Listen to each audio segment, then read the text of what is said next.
The New York Jets have made 2 new moves, plus we finally get an injury update on a running back who's been injured for a really long time. We got to break it all down. What's up, guys? I'm Matt Long. Welcome to Jets Football 365. If you're a New York Jet fan, please hit that subscribe button. Only 4.1% of viewers are subscribed to the channel, but let's jump into the news for today.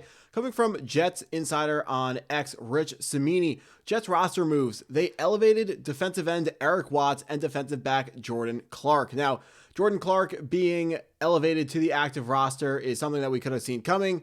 We need more depth at the defensive back position, especially the cornerback position with the injuries and, the Sauce Gardner trade. Just with everything that's going on with the back end and the secondary for the New York Jets, we got to make sure that we are staying as deep as possible at that position because guys are running a whole lot. They get tired, got to sub them in, and one injury, we would have been in real trouble at that position. Eric Watts was an undrafted free agent from the 2024 draft that the New York Jets signed. Hasn't done a whole lot statistically wise, but it's a UDFA.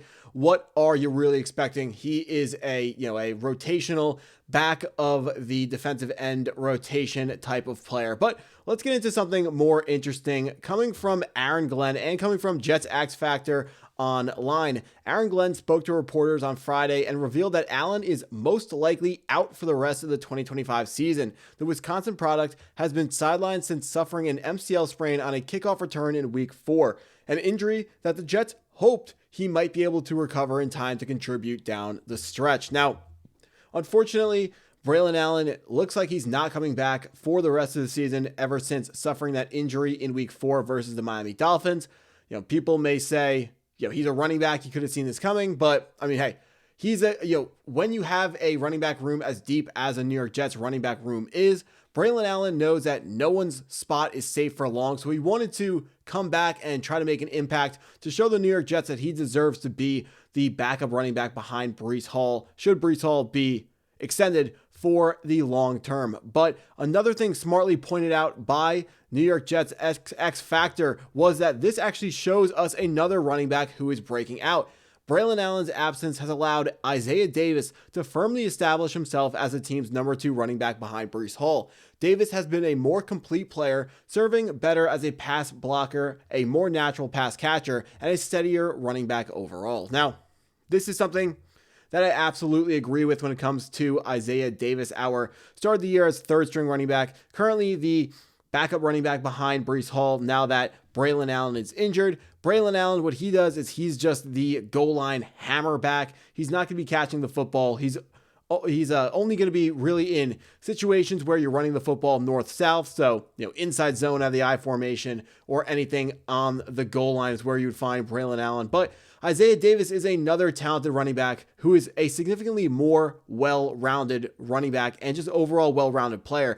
Isaiah Davis has better hands than Braelon Allen. He is a better pass protector, which is an underrated part of a third down back. Third down running back is the running back who is on the field on third down. You want it to be someone who is a well-rounded running back, because if you have someone who can't catch the ball, when you bring them out on third down, that sends a tip to the defense that you're probably running the ball on this play. But if you are bringing out Isaiah Davis, third down, usually a passing down, Isaiah Davis is someone that can do everything from pass protection, going out into a route and making a catch, or running the football effectively. Think, if you're going back through New York Jets history looking for guys who are third down running backs for us, think like Bilal Powell. If you remember him from, I guess that may have been about 7 years ago now, Bilal Powell. But that's what your third down running back is going to do. And this injury to Braelon Allen is giving us a better opportunity for Isaiah Davis to have more run and for us to get a great opportunity to see what Isaiah Davis is actually able to bring to the table. In the 2024 NFL drafts, both these guys were selected in back-to-back rounds on day 3. Braelon Allen was our 4th overall draft pick, and then Isaiah Davis was our 5th overall draft pick. Isaiah Davis coming from the FCS level, so not a whole lot of people watched him play college football, but he quickly showed Jet fans that he's a guy that if you give him the opportunity in the league, he's going to make the most of it, and he's someone that I really think Jets fans can be excited about somewhat long-term. I wouldn't expect him to be extended, but we have him under contract for 2 more years. Him and Braelon Allen can form what could be a really exciting duo in the backfield should Breece Hall not be re-signed long-term. Now, for me, the question of whether or not Breece Hall should be re-signed to the Jets comes down to how much money is Breece Hall asking for and how much money are you willing to give him. I like the idea of re-signing Breece Hall if he is somewhere in the 10 to 12 and a half, let's say, $1 million range, because this is a team that severely lacks pass catchers. And even though Breece Hall is a running back, he's still a guy who is going to be adding a whole lot in the passing game. Right now, it's Garrett Wilson and then rookie Mason Taylor at tight end. Those are really the only two pass catching options on the team if you're going to go ahead and let Breece Hall walk in free agency. But if he's asking for something like $14, $15, $16 million, I would definitely say at that point, it's perfectly fine to let Breece Hall go.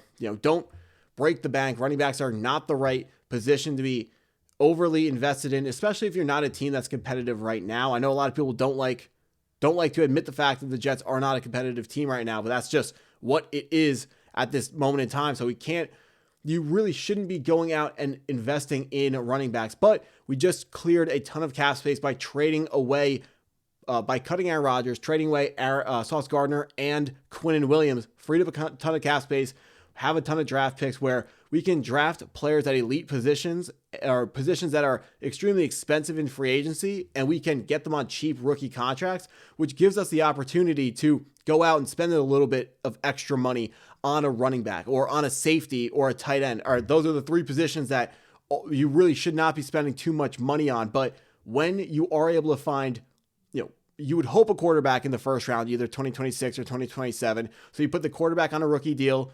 Next most expensive position on offense is going to be your wide receivers. We got Garrett Wilson.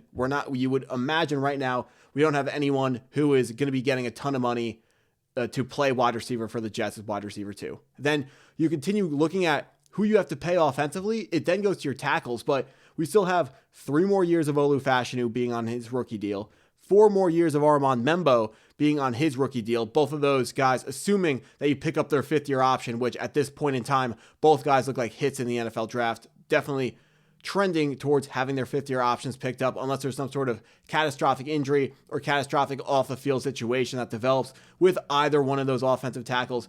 And the reason why you spend and you really make sure that in the first round you draft high value positions like offensive tackle and like quarterback is so you don't have to go out and overpay in free agency to bring in talent at that position to add to your roster. And what that gives the Jets the opportunity to do is pay Breece Hall a contract extension where, yes, it is not smart to invest in a running back when you're not a competitive team, but $10, $11, $12 million per season.